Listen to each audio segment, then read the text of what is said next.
If you would like to earn CPE credit for listening to the show, visit earmarkcpe.com/FPA. Download the app, take a short quiz, and get your CPE certificate. If you would like to earn continuing education credit for your FP&A certification from the Association of Finance Professionals for listening to the show, go to the show notes for details on how to earn the credit. Finally, if you enjoy listening to FP&A Today, please go to your podcast platform of choice, click the subscribe button, and leave a rating and review of the show. And now, on to the show. From DataReals, this is FP&A Today. Hello, everyone. Welcome to FP&A Today. I am your host, Paul Barnhurst, aka the FP&A Guy. FP&A Today is brought to you by DataReals, the financial planning and analysis platform for Excel users. Every week, we welcome a leader from the world of financial planning and analysis. Today, we are delighted to be joined by Frank Aburto. Frank, thanks for joining us. Thanks for having me, Paul. Really excited to sit down and chat. Same here. I'm really excited. So just let me give a little bit of an introduction from Frank. Frank comes to us from New Jersey, New York area. He currently works as a senior director of finance at Audible. He earned his Bachelor of Science in Asian Studies from West Point. He earned an MBA from Cornell and a Master of Accounting from Rutgers. So that's just a little bit about Frank here in a minute. We'll give him an opportunity to tell us more about his background. But we're going to start with a fun question we like to ask everybody. Because if you've worked in finance, especially FP&A, we all have our horror stories. So what was the most challenging kind of budgeting, forecasting experience you've ever had? Well, Paul, I joined Audible back in 2016. And within, I want to say 3 months, still learning the company, still learning the KPIs, we embarked on a major product initiative comprising of maybe 15, 20 different items that all needed to be sized, forecast, and included into the forecast for the following year. So not only was I still learning the company, still learning the people, still learning how everybody interacted with the app, but I was responsible for a major portion of what was going into the 2017 budget. So as a brand new employee, it was slightly terrifying, but it was a really good experience being thrown into the deep end and having to learn and survive. Yeah, I think we probably all have some experience like that where it's like, all right, here, you get to figure all this out. And you're like, wait a second. I don't even know where the bathroom is. How do you expect me to figure out all these numbers? So what was the kind of the key learning or takeaway from that experience for you? This really helped me developing my business partnership. It was understanding exactly what product and technology teams do, understanding how the marketers are going out to potential customers and current customers and how they're getting engaged. So it was really tying everything together that, let's say, I didn't learn in investment banking to understand and look at the company through the lens of the customer and what's best for their engagement and their entertainment. Got it. It makes a lot of sense. It's so important to understand that customer and have that customer lens. So could you just give us a little bit about your background, how you ended up where you're at today and a little bit about your journey? Yeah, sure. So 4 years of West Point, and then I started in the Army. I did 5 years there, stationed in South Korea and then Hawaii, which no one ever complains about. Uh, at the tail end of my career, I did a 15-month tour in Iraq. When I came back, I started looking for alternatives. I realized I probably wouldn't stay in the Army, and I wanted to see what career might interest me. I realized giving a background in Asian studies probably was not going to land a technical role. And so business school was the best option for me. I had a close friend who was at Cornell, a couple of close friends actually, and I spoke to them, learned about the program, applied, and went that following year. So I settled on investment banking as my first career, just because you learn so much. You learn about strategy, you learn about finance, you learn about accounting. You're really drinking from the fire hose, so to speak, on what you need to be doing, how you're going to do it, and how accurate / precise it needs to be. After a few years of that, I really wanted to help companies drive strategy and react to what customers are doing and other, I don't want to say threats in the market, but changes in the market. And I realized I couldn't do that as a banker. So there was somebody who was working at Audible, spoke to them and understood that they were looking for a finance senior manager. So I applied there, went through the interview process, and 7.5 years later, here I am leading the strategic finance team. Great. Well, thank you for sharing that story. I appreciate it. And, kind of a few follow up. First, I'll, kind of start with the military. Again, thanks for serving. But what are maybe two or three key lessons you took from your time in the military in West Point that make you a better finance professional today? So I think it's a framework for problem solving. So West Point and your officer basic courses do a really great job of preparing you to be a platoon leader, leading your soldiers right out of joining a unit. Where you're less prepared is when you become, let's say, a company executive officer or a logistics officer, an operations officer, and you're faced with problems, especially in Iraq, that don't really come out of the textbook. And so you have to understand, what are we trying to achieve here? What's the task and purpose? What's the objective? And then come up with ideas on how to get there. How do you do that in an efficient way, in an effective way? What could be sacrificed between those two items? Having that military background really helps me out when I'm looking at something and thinking, how can I allocate my team's work against this in time? And how can we do this in the most effective way to give my CFO what she needs to understand to make a decision? I really like that. I appreciate you sharing that. And there's something to be said there of trying to kind of optimize the time spent, right? Being as effective as possible, because we have enough tasks often that are manual, that are challenging. If we don't find ways to be effective ourselves, it only compounds the problem. Exactly. And you mentioned a little bit kind of how you ended up at Audible, but can you talk a little bit kind of how Audible thinks about FP&A? Maybe a little of, how the organization, like what all do you manage, or just a little bit about that? Yeah. So when I joined, the team was very small. And in my interview with the CFO at the time, I specifically asked her, what is your vision for this role going forward? And her response was, you can make this role into whatever you want it to be.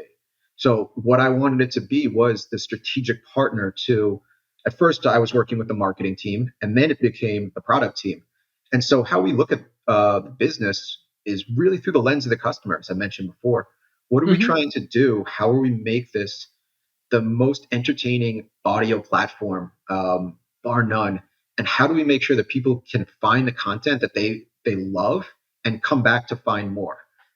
So we're looking at the different customer journeys that individual customers or even prospects have. We're understanding from a UX perspective what makes an app easy. How does that impact your KPIs, which impacts your financial model, which impacts your P&L. So it's a couple different things there. It's not your traditional, here's your variance, here's what happened. It's, let's understand everything about the business and really be that trusted partner. I love the term trusted partner and help strategically. I think, a huge part of FP&A is understanding the business, and it's becoming much more strategic, commercial in nature. I used to refer to it, in the early days, it was what I called FP&R, financial planning and reporting. You put together a 100-page deck and somebody might have looked at it. Right. And now they really look to us as advisors, or in forward-thinking companies they do. And you're seeing more and more CFOs come from FP&A.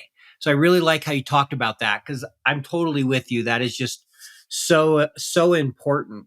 So, talking about FP&A, what are the organizations you support today? What groups do you support? You support the whole business, or there are certain kind of departments, or how's that work? So product management, the growth team, so including paid media and product marketing. So it's a fairly large organization, but it's all of the teams that are interacting, or their work, I should say, interacts directly with the customer. So changes would be seen right away in how customers are using the product, using the app, which translates to work impacts that we would see on the P&L.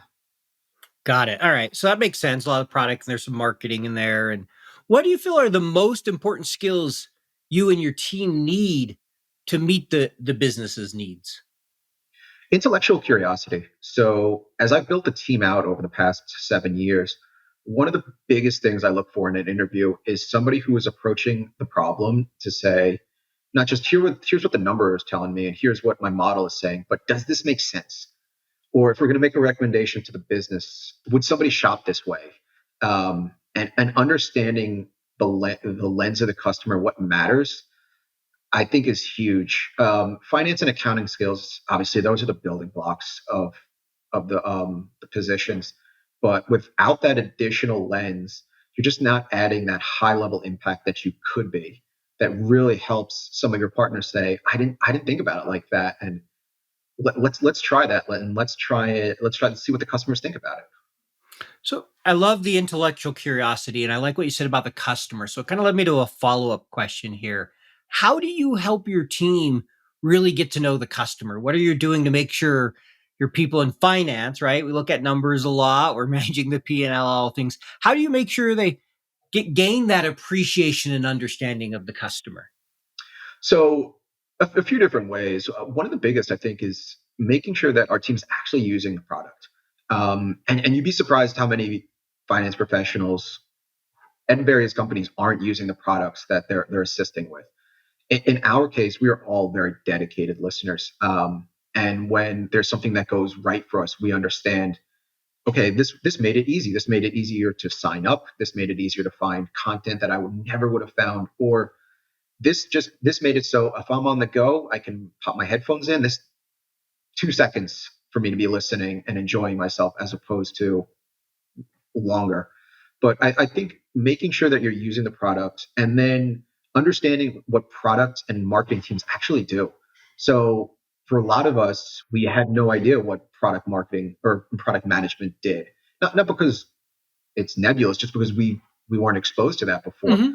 So we actually, our entire team went to an online product management course, and so we're not experts now, Sure. but we speak the language better than we did before that course.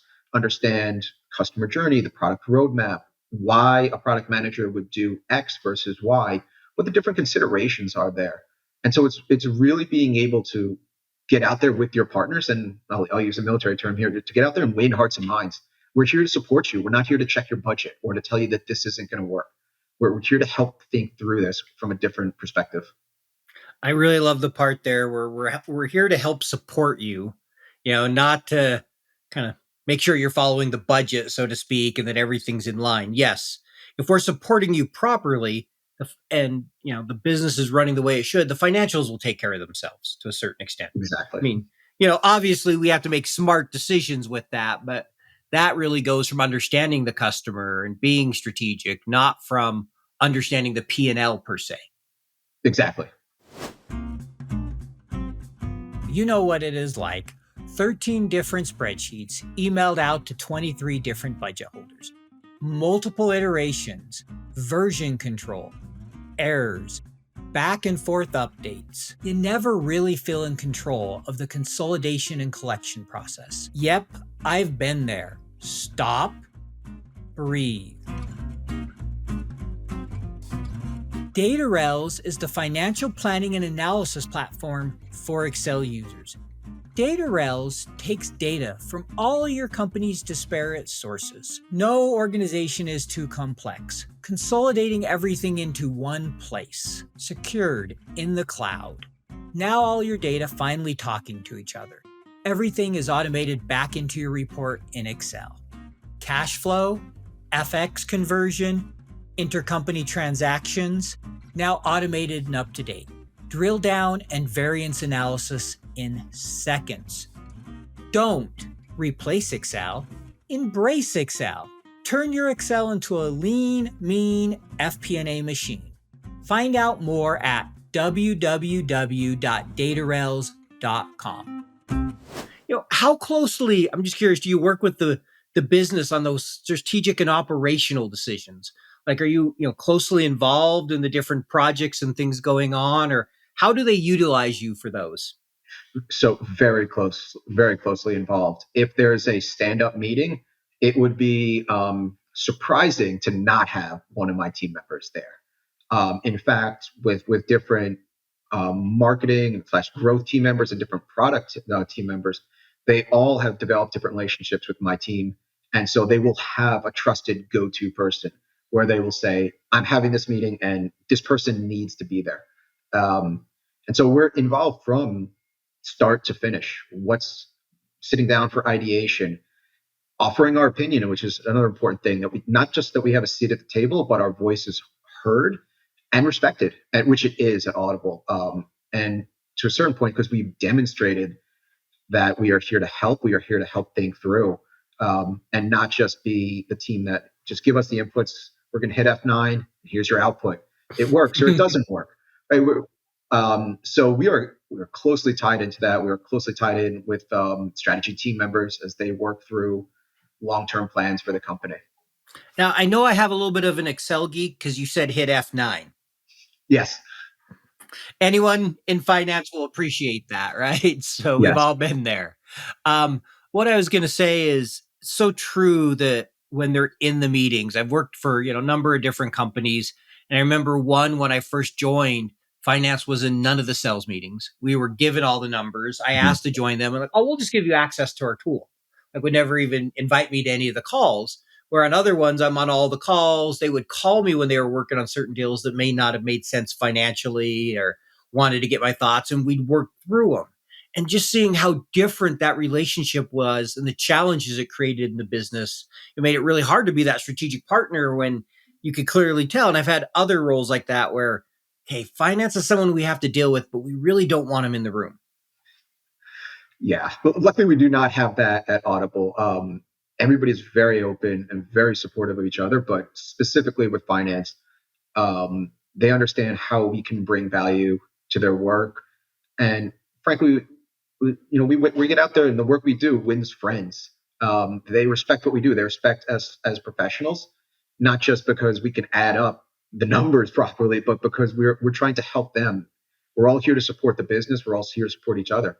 And let's make sure this works. Let's make sure what you're trying to do is set up for success and is as clear as possible when you're sitting down in front of a chief product officer, chief financial officer, chief growth officer, and explaining why your project should have priority over another.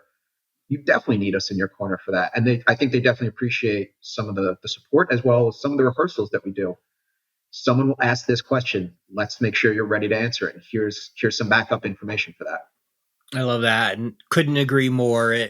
It's so much of more enjoyable and just healthier for the business, and not just people, but financial and in every way, when you have that true partnership going on and you have those relationships where finance is seen as a value add versus a back office kind of support function, so to speak.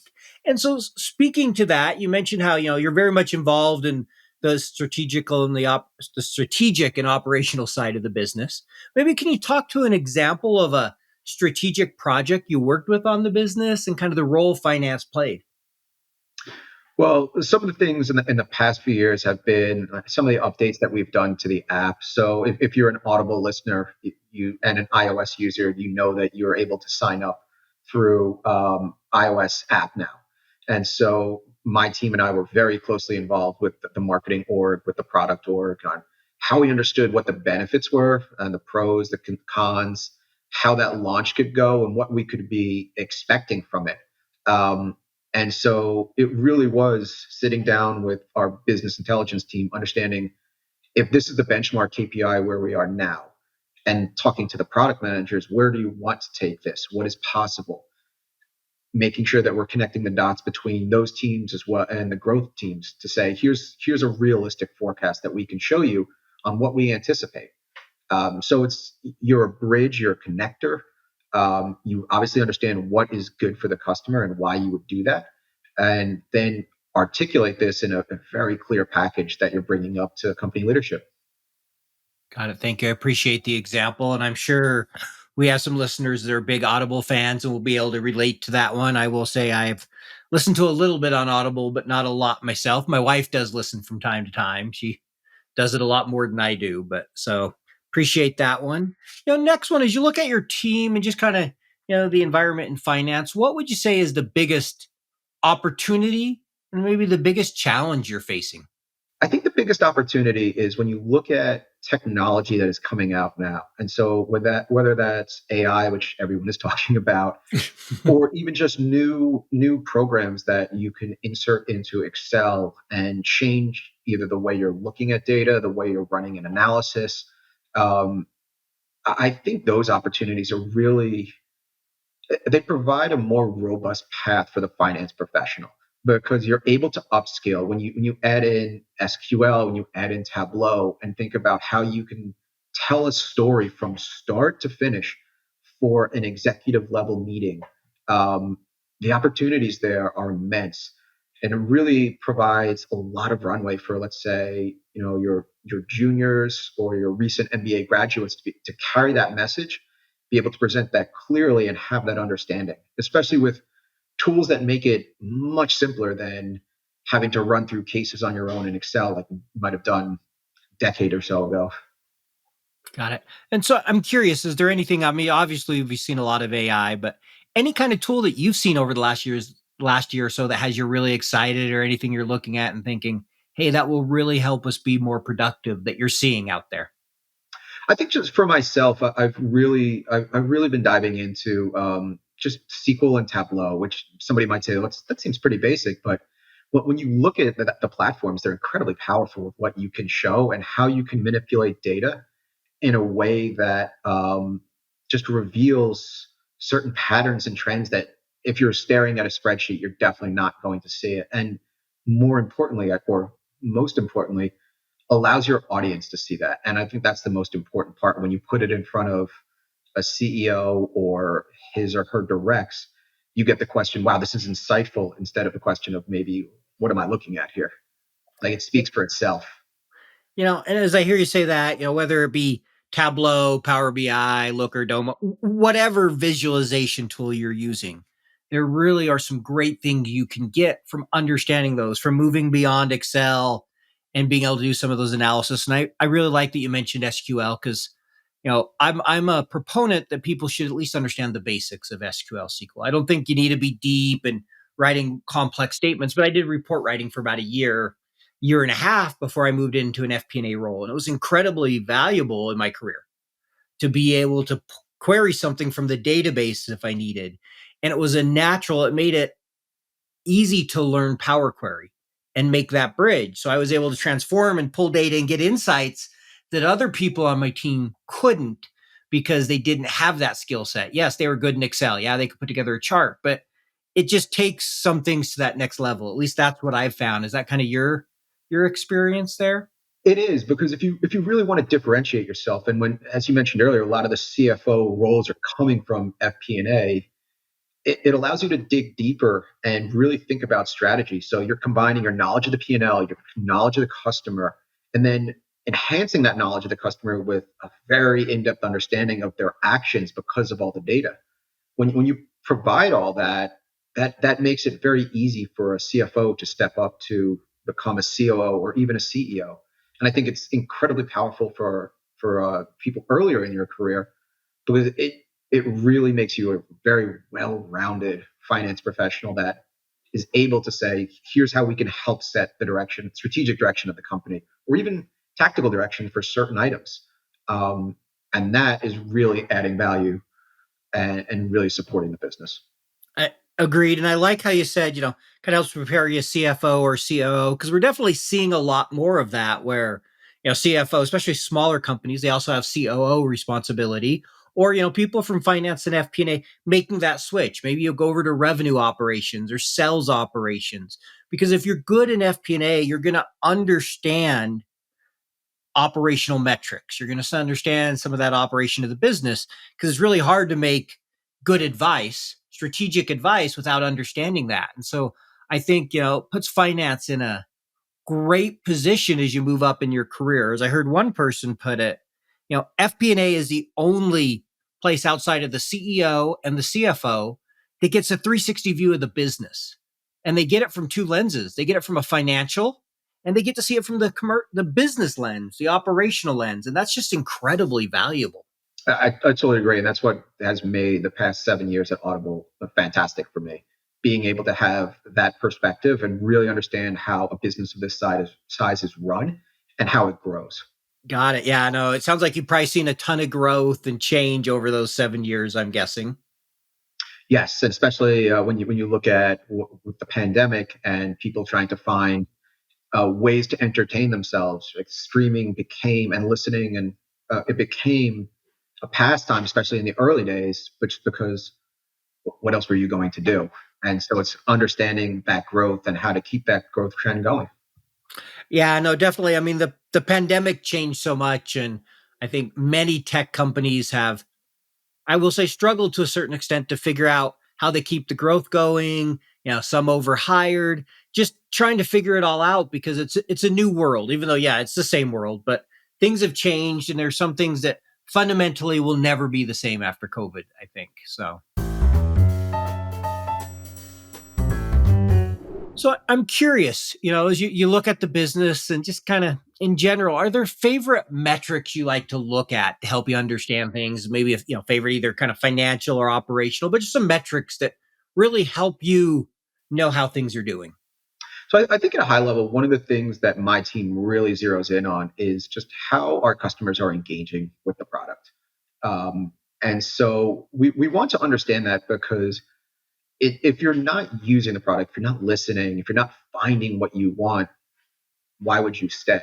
And so for us, looking at that really it's the voice of the customer without, let's say, a research session or a feedback session. Like they're telling us what they're doing and how they value the product with their actions.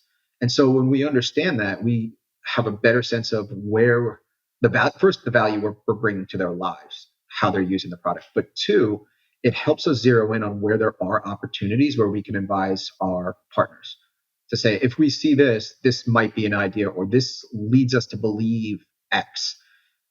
Here's some potentials, or let's talk through this. And so we've had a lot of good discussions just looking at that and bringing that back to our product teams or to our product and marketing teams to really understand what do you recommend? How should we interpret this? Where should we go from here? Yeah, and as you were talking about that, what it made me think about, and it sounds like you're really big on looking at the operational metrics and those leading indicators, whether that leading indicator, whatever it might be that helps you give a trend. Like, okay, we're seeing people start to drop off on their time. There's an issue here, or we're starting to see something different with this app or that app. And I'm a huge believer that finance should be helping understand those leading and those operational metrics, right? I didn't hear you anywhere in there say, well, I'm looking at EBITDA and our expense ratio and all these things on the P&L. And I see you kind of even laughing as I say that. So I'll let you kind of talk to that. So we do spend a considerable amount of time on that, especially as when you close the books at the end of the month and understand you're getting leadership up to speed with what happened. But I think all of that is rooted in the customer behavior, those leading indicators. And if I think you would be doing leadership a disservice, and I think for future FP&A professionals out there who may be listening, if you're bringing only the perspective of the P&L, the balance sheet, the cash flow statement, you're really bringing only half of the story, because you wouldn't have any of those things without the customers. So you really need to understand the customers. Agree. The financials are, as a general rule, they're a lagging indicator. We need to look at them. We need to look at them closely. We need to understand them. But if we're looking at all the other metrics and we understand our business, we'll be less surprised with what we see in the financials, right? We're always going to get some surprises. There's accounting adjustments, different things that we just didn't know were coming. But I think the more and more you know the business and the customer, the easier it is to kind of understand and see what's coming from a financial standpoint. Would you agree with that? 100%. It shouldn't be a surprise at the end of it. Yeah. And it's always fun when it is, and then you got to go dig through it and figure out what happened. So what is it that you love about FP&A? I mean, what's made you decide to work in FP&A compared to other parts of finance? Because I'm sure you've probably had some opportunities. So what's kept you with FP&A? It's really helping to steer the direction of the business. When you're understanding what the goals are for maybe a long range plan, how you get there, you're really filling in the blanks of what you could do, what has worked in the past, what is, let's say, a total moonshot, but it's a good idea and let's try it out, and articulating that risk. But most of all, it's really helped me to understand customer behavior. And so when something happens in the economy, I'm frankly not surprised by it because of the leading indicators, right? Understanding ways Audible customers engage with the product gives me a better sense of how other customers engage elsewhere, whether it be another entertainment service, whether it be something as simple as just retail stores. It's understanding how do they perceive value? Are there different price points? What matters to them? How are they finding that? Um, and I don't know that I would really get that in many other areas of finance, but some of them are frankly limited, and not in a bad way. But if you're focusing on certain things, you don't always get a good sense of that. And for people who do enjoy those things, that's fantastic. I found that this was something that I enjoyed that got me out of bed every morning in a hurry, start learning some more. Yeah, and that's all we want is, get out of bed and enjoy what we're doing. And like you said, if you want a role that maybe is more process or you see a smaller scope, nothing wrong with that. But then that may not be FP&A. Maybe it's better to be in an accounting role where it's very more process. And the example I share on this is I had this great accountant that supported me. He was really knowledgeable, did a fabulous job, and I was hiring an analyst. And I'm like, hey, you interested in the job? It's like, no, no, no. It's like, I don't like dealing with that fuzzy math and making up numbers. It's like, I'm an accountant. I know what it's all going to be. I understand the numbers and this is what I like. I'm like, all right, fine enough. You do a great job. I won't ask again. But yeah, it was just kind of funny because he's like, I did it for like a year and I just felt like I was dealing with made up numbers. And I kind of laughed and we moved on. Yeah, I can see that, and I definitely understand that. Yeah. And so, kind of step back here for just 1 second. I was going to ask a question. We talked about in investment banking. One thing I was going to say and get your thoughts. It feels like we're seeing a lot of people that when they leave investment banking, similar to, kind of auditing, you leave it, moving into either FP&A these days or kind of consulting. Do you feel like investment banking, you mentioned a little bit, but it's kind of a natural transition to move into FP&A when you want to start to know the business better? You've dealt a lot with, kind of numbers and seeing the other side, but your thoughts of kind of that path for people. Do you think that's a good path? I think it is, and again, obviously, it depends on the individual. But what you're seeing as a junior banker, you're sitting down with the managing directors and clients, whether it be a CFO, a treasurer, a head of corporate development / corporate strategy, but you're understanding the motivations behind why a company would either buy or sell either itself or a subsidiary, or why they would raise debt through equity or sorry, raise capital through equity or debt. And so when you have all of this in perspective and you're hearing it directly from Fortune 500 companies, if you're in the bulge bracket, it really gives you a solid basis for understanding why companies do what they do, the thought process, and again, going back to it, that framework.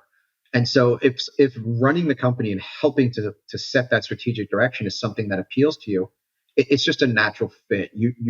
If you're a successful banker at that level, you know your accounting, you know your finance, you're probably fast in Excel.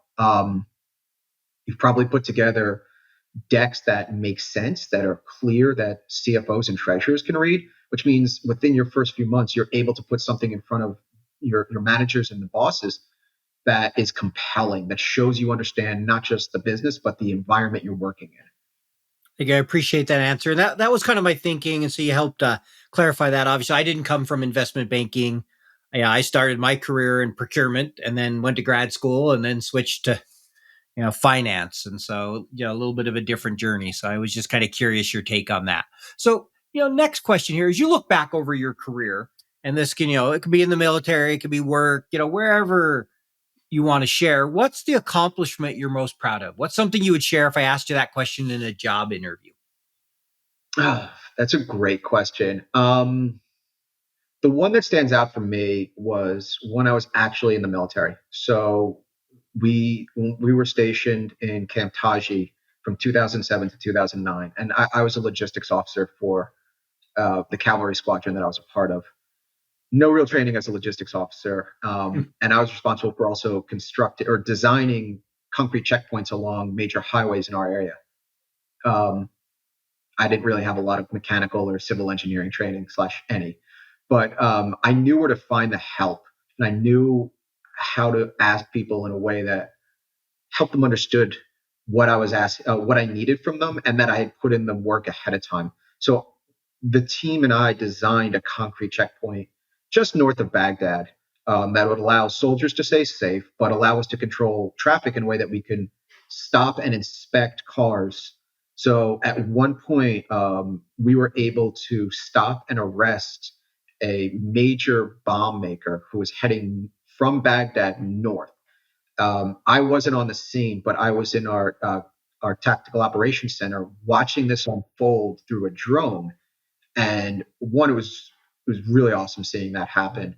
But two, it was fantastic that that was a design that the team and I had worked on with, as a New Jersey native, slightly had some inspiration from the tolls on the Garden State Parkway, just Mhm. how you effectively shut down traffic.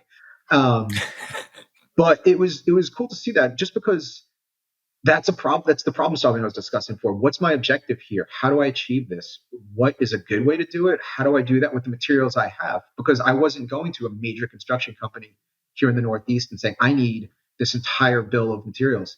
I was finding what was out there, and I was getting it out there in a way that had other considerations. Again, you're driving down a highway in Iraq in 2007 to 2009. You just don't put trucks on the highway without realizing you could be risking someone's life. Looking back on it over my past almost 20 years since West Point graduation, I will always come back to that one, just because of all the intricacies and that success that we had. Yeah, I can only imagine how rewarding that was to know you were able to capture a bomb maker and save people's lives. I mean, there's work and then there's life. And when, you're able to do work that saves people's lives, there's just a different level of rewarding. Not that work can't make people's lives better, but I could just see how that's very meaningful. So thank you. I appreciate you sharing that. And I'm glad it worked as well as it did. That had to be a very rewarding moment, seeing that kind of come to fruition and watching that unfold. It did, and I think, just to close that one out, it's a very high bar to clear when I think about all the amazing stuff that we've done at Audible, or I've done in my finance career, which I have some very great stories, and my team and I have done some fantastic work. It's really hard to compare to that one, though. Yeah, totally agree. I mean, there's just a difference. Even Yeah, if it's like, hey, we made the listening experience easier for people. That's great, but there's just a different level. So I can see that. So speaking of Audible and listening, what do you currently have on Audible going today? What's your book you're listening to? so I went down a rabbit hole of classics of science fiction very recently, and so I just finished the original "Do Androids Dream of Electric Sheep?" So Blade Runner. Um, Fantastic story. Narration was really good, but as you sit there listening, and I tend to listen while I'm running, and the story, I'm sitting here contemplating what it means to be human while I'm at 4 miles into a run. Um, but it's just a fantastic story. Thank you. Appreciate that. So do you have maybe a favorite one you've listened to on Audible, or even just a favorite book that's helped you in your career? Favorite book on Audible, hands down, Ready Player One, narrated by Will Wheaton. First of all, it's child of the '80s. I got all the references. Um, Will Wheaton's a fantastic narrator too. Anytime I get to listen to something that he's narrated, whether it's a good story or not so great story, I will listen to it, just because he's a great narrator. Um, when I think about some of the books that I've read over the course of my time that have helped my career, there are a couple ones from the military that have really been helpful, like on leadership. Just to When I think about how I work with my team, and what I want to do in terms of their development, the opportunities they receive, um, and how they should be getting the credit for the work they do in front of leaders. I think a lot of those books that are on, let's say, the superintendent or the commandant's list from West Point have really helped me in bringing that leadership and management style to my team. And so I guess short answer is there may be too many to actually list. Fair enough. I mean, it sounds like you're an avid reader and listener, from is what I'm hearing, and you love learning from books. So we can see the collection there behind you. I think on my Yep. right there, and yeah, as you mentioned, it sounds like you do a fair amount of running, so you get some listening time. If you're 4 miles in, you're doing some pretty good runs. I've run a few marathons, so I know a little bit about running, so I can relate to that one a little bit. So Now, as we're nearing the end of our time, we're going to move into what we call the get to know you section here in a minute. But one more question before we do that. So, lots of people are big fans of Amazon and Audible. I know there's a lot of people that like to work there. Any advice for somebody looking to, get a job in finance or FP&A with Amazon? I think going back to what I said before, that intellectual curiosity, when you're looking at a problem, when you're helping the business work through something that will benefit the customer, it's more than just being able to do the numbers and the accounting is correct, and your calculations make sense. It's really tying that back to how does this work for the customer? How does this work for the company? And if you're in the interview, you need to be able to clearly articulate that and show examples, because we're always asking why. Let's go one more level. Let's dive deeper. What are the root causes of this, and what can we infer from them? Okay, so it sounds like really having that curiosity to dig deep and to be able to understand something at that kind of fourth, fifth level. If you talk about the five whys, not just here's the surface. Exactly. Great. So here, this is a section I really like. It's called our Get to Know You section. You get no more than 30 seconds to answer each question. So the idea is to, relatively brief, and we just kind of run through these. So I have 4 of them. And so the first one is, what is something interesting about you that not many people would know? Something we wouldn't find online? Something that we wouldn't find online. So I've always been an avid drawer. So I'll any chance I get, I'm pulling out a pencil. I'm doodling. I've been doodling since I was a kid. So even now, even in the margins of some of the notes that I take at work, you'll see some doodles just to keep my brain fresh. Love it. Thank you for sharing that one. So next one, if you could meet one person in the world, dead or alive, who would you meet and why?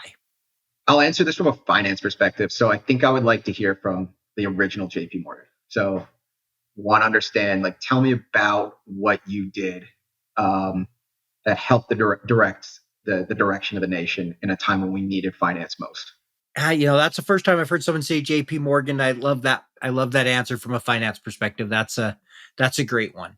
So next one here, and I'm going to modify the question a little bit I think from what I sent you, but what is the last thing you Googled, looked up on YouTube, or used generative AI, Chat GPT, or any of these others that are coming out, it seems every day, that you use to research something around finance, FP&A, or Excel? So for that one, I think I was trying to do something with a very complicated listing, and I think it was some kind of array formula to give me some returns, and it was it was very complex. And YouTube did a really good job explaining it to me, and I did a very poor job implementing it into my Excel. I'm laughing because I can relate on more than one level, both watching the YouTube and doing a poor job of implementing it. Yeah. So, kind of speaking of that in Excel, what's your favorite function or feature? What's your favorite thing about Excel? So I think my favorite function, I think I'm an indirect lover, just so I can plug in all the different things there, go find matches across this massive database, return the rows and columns, and give me all these items. Maybe that's just a holdover from my banking days from spreading public comps, but I found that I'm able to use that still to this day to give me some returns that make data presentation just that much easier. Yeah, there is some pretty amazing things you can do with indirect. And if you know how to use it and you use it sparingly so your file isn't full of volatile references, it can be a great tool. So Yes. I am an indirect fan, so I get that one. So we're heading up here to just kind of wrap up. So we have 2 questions for you. The first is, what advice would you offer for someone starting a career in FP&A today? If you give them some advice, what would it be? Hands down, know your accounting and finance cold. Just that's the those are table stakes. But the advice that I have that will really differentiate junior team members is have that framework. What am I trying to for problem solving? What am I trying to solve? Why does it matter to my stakeholders? And how do I present this in a way that makes sense? Because that's where it ties all of your accounting, your finance, your Excel skills, your chat GPT, all the stuff that you could use. If you're not clear on that, you're providing a really cool chart that probably misses the mark. I really like that, is kind of understanding it's the application layer, so to speak. It's know the technicals, know the base that you need to do the job and know it well. Exactly. Then know how to bring it together to solve problems. I've heard it sometimes said, a little bit you said, is, it's the what, so what, now what type of framework, right? There's plenty of them out there, but it's all that idea. So last question, if someone wants to get a hold of you, what would be the best way for them to connect with you? So I'm a prolific connector on LinkedIn. Find me on LinkedIn, drop a note, have some patience. I get quite a few emails on a daily basis, but LinkedIn is definitely the best. I'm more than happy to chat with people about careers, about working at Audible, Amazon, many different things. All right. Well, thank you so much for being on the show today, Frank. We really enjoyed chatting with you, and I know our audience will enjoy listening to this. So thanks for being on FP&A Today. Thanks again for having me, Paul. I really appreciate it.